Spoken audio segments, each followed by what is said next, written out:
एक बहुत important insight मैं आप लोगों को देना चाह रहा हूँ। वो है आपके समय की वैल्यू के ऊपर, या कहें आपके खुद की वैल्यू के ऊपर। जैसे अ, लोग अपने टाइमिंग को लेके अक्सर डिसिप्लिन नहीं होते, या कई बार कुछ भी कभी भी चलते रहता है उनका लाइफ में, और चीज़ों को टाइम पे नहीं कर पाते, या टालते रहते हैं, या डिले कर देते हैं। कोई भी रीज़न हो सकता है। ये स्पेशली आप लोगों के लिए जो समय की वैल्यू नहीं समझ पाते हैं, या समझते तो हैं लेकिन एक्शन में नहीं आ पाते हैं, उनके लिए बहुत इंपॉर्टेंट चीज है। फॉर एग्जाम्पल, ऐसा है कि अगर आप एक मानते हैं कि आप की जो मंथली इनकम है, फॉर एग्जाम्पल कुछ लाखों में होना चाहिए, या मैं जस्ट एक टेंटेटिव एक अमाउंट ले लेता हूँ, 30,000 रुपए है, ऐसा कुछ समझ लो। तो आपका डेली का जो इनकम है वो हो जाता है 1,000 रुपए, अगर महीने का 30 दिन है तो।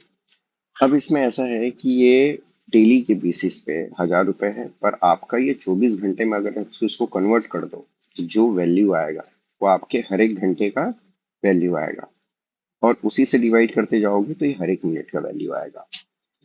इसी रेशियो में अगर आपने अपने आप को ये समझ के रखा है कि मेरी वैल्यू महीने के लाखों कमाने की या करोड़ों कमाने की है, तो आपको उस टाइम का जो पर मिनट आपकी वैल्यू है वो कैलकुलेट करने की जरूरत है।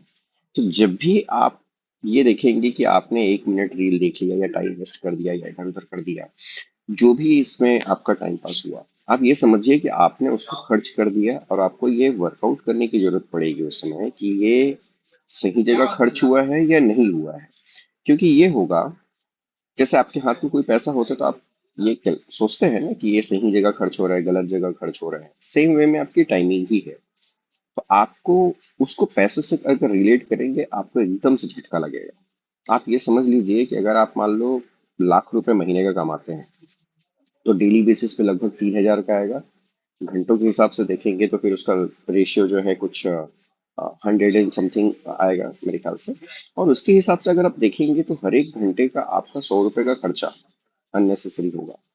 तो जब ये चीजों को आप सही तरीके से कैलकुलेट करते हैं, आप अपनी वैल्यू निकालिए सबसे पहले कि आपकी वैल्यू, आपको क्या लगता है कि हर महीने में कितने लाख कमाने की है, और उसको डिवाइड कर दीजिए डेली से। और आपको 24 घंटे का वर्कआउट करना है, 8 घंटे का नहीं, क्योंकि जनरली लोग 8 घंटे में सोचते हैं कि 8 घंटे के बाद बाकी का टाइम हमारा है, पर आपके तो लाइफ पूरी 24 घंटे की है ना। तो आपको ऐसे ही वर्कआउट करेंगे तो आपको देखेंगे आपका टाइम मैनेजमेंट सही होगा।